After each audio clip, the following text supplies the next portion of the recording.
మోకాళ్ల నొప్పులు, కీళ్ల వాతము, జాయింట్ పెయిన్స్ తో ముఖ్యంగా వాత సమస్యలతో బాధపడుతున్న వారికి వెల్లుల్లితో దివ్యమైనటువంటి చిట్కాను తెలుసుకుందాం. జై శ్రీరామ్. అందరికీ నమస్కారము. నేను ప్రదీప్ వానపల్లి. ముందుగా మా తల్లిదండ్రులకు, గురువులకు, పెద్దలకు పాదాలు పట్టి ప్రార్థిస్తున్నాను.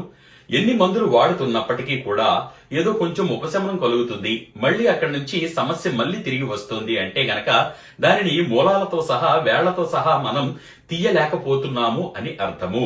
తాత్కాలిక ఉపశమనానికి కాదు, శాశ్వత పరిష్కారానికే దారి చూపిస్తుంది ఆయుర్వేదం. అటువంటి ఆయుర్వేదాన్ని నమ్ముకుని మంచి ప్రయోజనాన్ని పొందాలి అనేది మా సదుద్దేశం. ఈ జాయింట్ పెయిన్స్, వాతము అనేది మన శరీరంలో ఎక్కువైనప్పుడు ఈ వాతం నొప్పులను, మరీ ఎక్కువగా వాతం ఉంటే మన శరీరంలో అతి పెద్ద జాయింటే మోకాలు, అందులో కూడా చూపిస్తుంది. వెల్లుల్లి, గార్లిక్, మనం నిత్యం వంటల్లో వినియోగించేటువంటి వెల్లుల్లి చాలా శక్తివంతమైనది. వెల్లుల్లి గర్భాలను తీసుకొని వాటిపై పొట్టు తొలగించి బాగా దంచి ముద్దగా, చాలా ముద్దగా చేసుకొని పక్కన పెట్టుకోండి. దీంతో పాటు స్వచ్ఛమైనటువంటి నాటు ఆవు పాలు కావాలి. నాటు ఆవు పాలు మీకు దొరకని పక్షంలో ఆవు పాలు, మామూలు ఆవు పాలైనా సరే దివ్యమైన ఔషధంగా పనిచేస్తాయి. కానీ గుర్తుంచుకోండి, కేవలం ఆవు పాలు మాత్రమే వినియోగించాలి. స్టవ్ వెలిగించి శుభ్రమైన పాత్రను పెట్టి అందులో 500 ml 500 మిల్లీలీటర్ల అంటే అర లీటర్ ఆవు పాలను వెయ్యండి.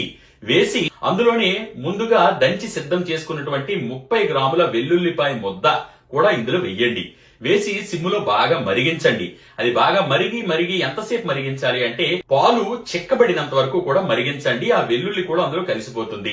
కొంచెం ఉన్నా పర్వాలేదు.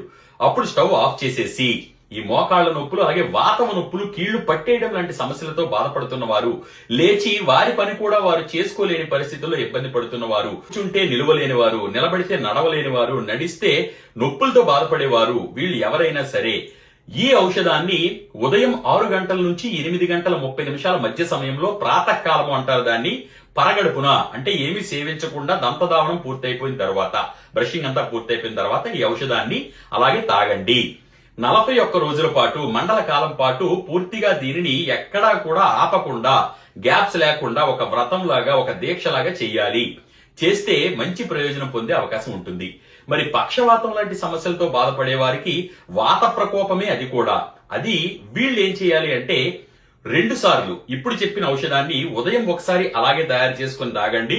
అలాగే తీవ్రత ఎక్కువ ఉన్న వాళ్ళు మాత్రమే సాయంత్రం 5 గంటల నుంచి 7 గంటల మధ్య సమయంలో కూడా ఒకసారి తాగండి. ఇలా 41 రోజుల పాటు చెయ్యండి.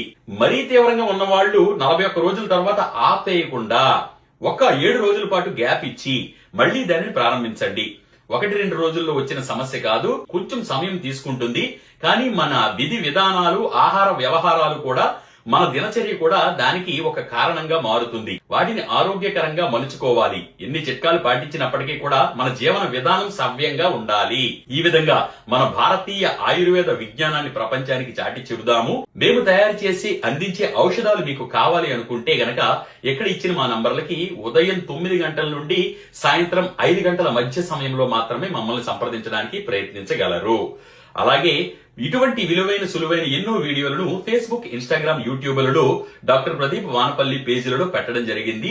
చూడగలరు, ఫాలో చేయండి, 10 మందికి తెలియజేయండి. ప్రపంచ వ్యాప్తంగా అందరూ కూడా తెలుసుకోగల దివ్యమైన ఔషధాలు అందులో ఉంటాయి. మన పూర్వీకులు తమ జీవితాలను త్యాగం చేసి కనుగొన్నటువంటి దివ్యమైన ఔషధాలను వినియోగించి మనమే ఆరోగ్యాన్ని మన చేతులతోనే కుదుట పరుచుకోవచ్చు. సర్వే జన సుఖినో భవంతు, సర్వే సుజనా సుఖినో భవంతు. ధన్యవాదాలు.